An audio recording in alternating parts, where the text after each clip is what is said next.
So, welcome back to another Storytime Sunday. And today I want to talk about respecting energy. As a witch and an intuitive channeler, I'm very sensitive to energy of people, but also energies of people's homes and old buildings and any buildings, really. And I think we all are very sensitive to these kind of things. It's just that our programming and this dumbing us down from our spiritual gifts has stopped us from recognizing these sensitivities with energy.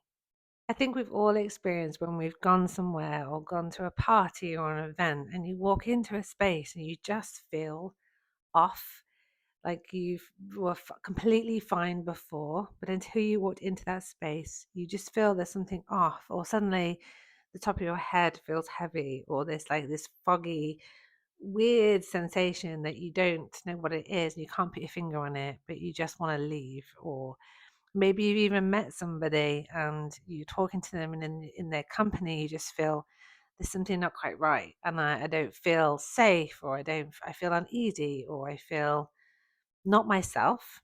And I think we can all recognize that. I think we've all experienced that at some point of our lives. When I first moved to Cornwall, my daughter was just over the age of 3. My son had just turned 1, and I didn't know anybody here. And I didn't really know what to do with myself. I didn't know what job or creative direction to go in. All I wanted to do is just to find my feet in Cornwall, get used to where I lived, and settle into some kind of routine.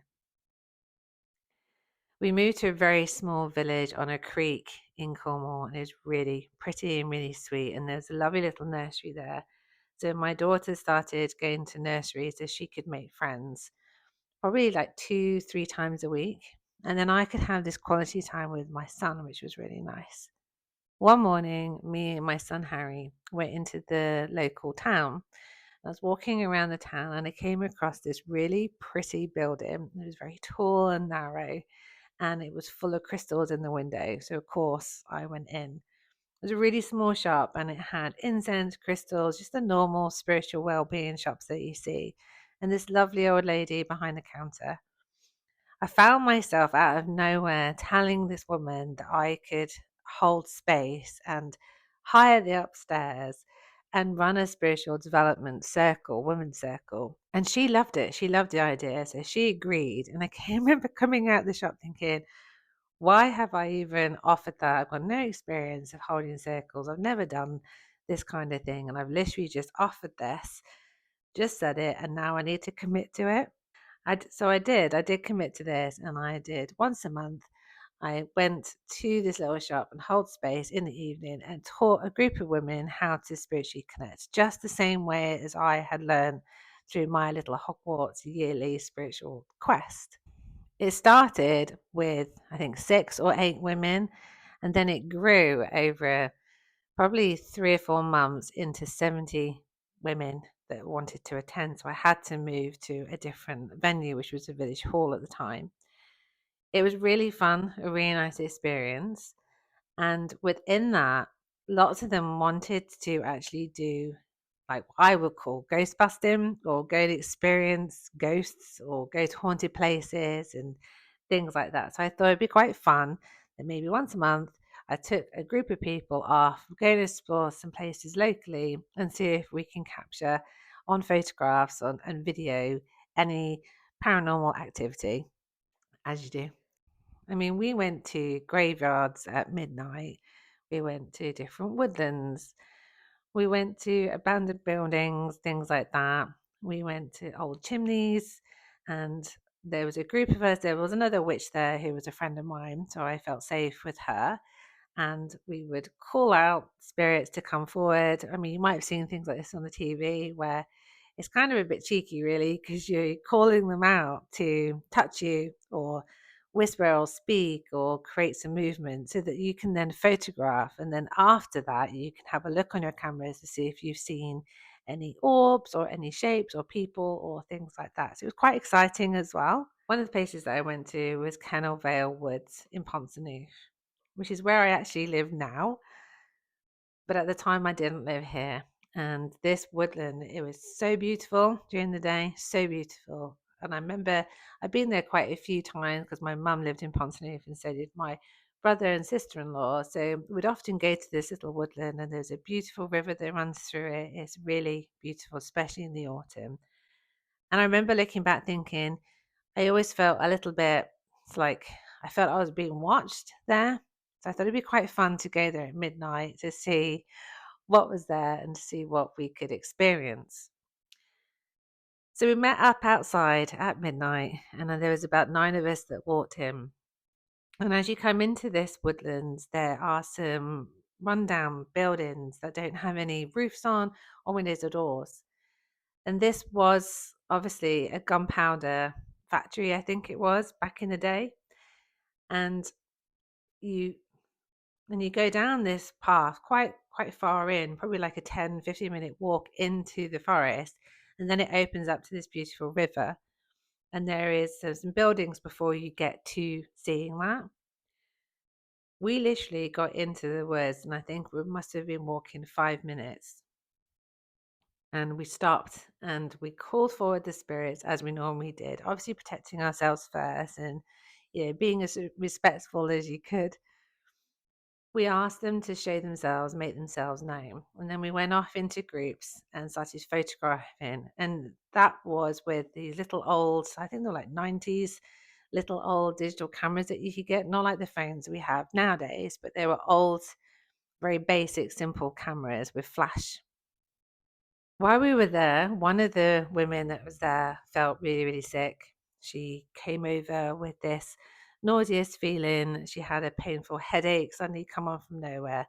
So I remember taking her to one side, holding space for her, sitting her down and making sure she was okay. Other people could hear horses running past them, and there wasn't any horses. One of the women got punched in the shoulder, and it actually left a bruise.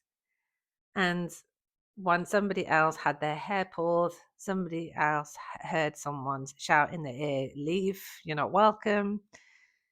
But the most profound thing within that evening was when people were taking photographs around, you have all the trees, and then you have like the lower, like the ferns and the bushes and the greenery that grows there naturally. When they were taking photos of that, so by your naked eye, you could just see bushes. What appeared on their screens, on their cameras, was, I don't know if you can remember the film called The Scream, which is that horrible mask, the white face with a long white chin that's screaming. It's quite, I don't like it. I think it's quite scary. But all I can describe was what I could see on the camera was lots of these scream-like faces appearing coming out of the shrubs. And I didn't like that. So I did feel a bit uneasy at that moment. My witch friend called Jean, she suddenly came over to me and she said, "Look, I've just had a real big thud in my back. I'm not feeling too good.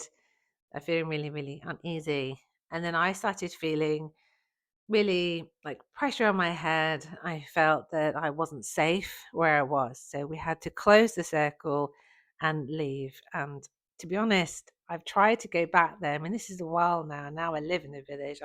Since I've lived here, which is about 5 years, I've lived in Pontoon. I'm literally 3-4 minutes away from this woodland, which is so beautiful. And I'd love to walk my dogs through there.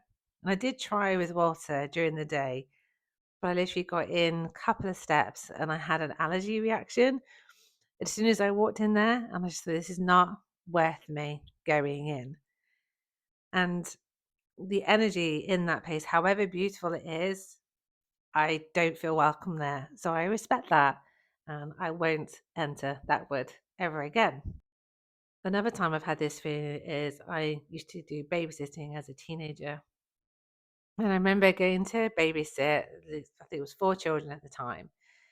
And as I turned out, because I didn't know the parents, this babysitting job came through somebody else. And I turned up just to meet the family.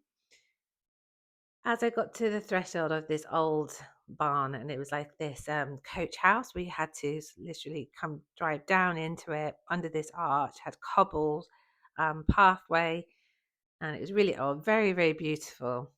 And as I got out my car, went to the door, knocked on the door, the minute I put my foot over the threshold, I felt instantly unwelcome and again very unsafe. I had pressure on my head, I have pressure on my shoulders, and I literally could not go through that threshold. And I had to apologize. I think the family must have thought, oh, she's really weird. But I've always been taught to respect that feeling because you don't really know what you're walking into, especially if it's somebody's house. And like everything, I don't believe that everything should be scary when you're working with the spirit world and talking about ghosts and stuff. And I've had many experiences, some amazing and some beautiful that's made me cry, but also some very frightening experiences. So it does make me respect the spirit world. And some people are scared of this because of what you see on the TV. And everything that you see on the TV is really rare, but I wouldn't say it's all light and pretty and nice. I mean, how I describe it as if you went to a shopping center, actual people walking around near you and in your energy are wonderful people. Most of them could be healers or teachers or just really nice people. But then there are some really nasty people and bad people in the world, and they're also walking past you in your energy. And this is the same in the spirit world. I think that we all have this sort of like antenna of sensing the energy of different dimensions and also good and bad. And this is a way of helping us and also protecting our safety. So I think, maybe the next time you go into someone's property or an old building, or you even meet somebody, start talking to them, and you get this sort of ick, this feeling, it's not quite right. I don't feel safe, or you suddenly feel sick, or you suddenly smell something awful out of nowhere, or just doesn't feel right to you, then honor that within yourself. Just be polite and step back and just say, I'm sorry, I can't come here, or just honor and respect the senses that you're actually feeling at that time, because it is definitely worth it.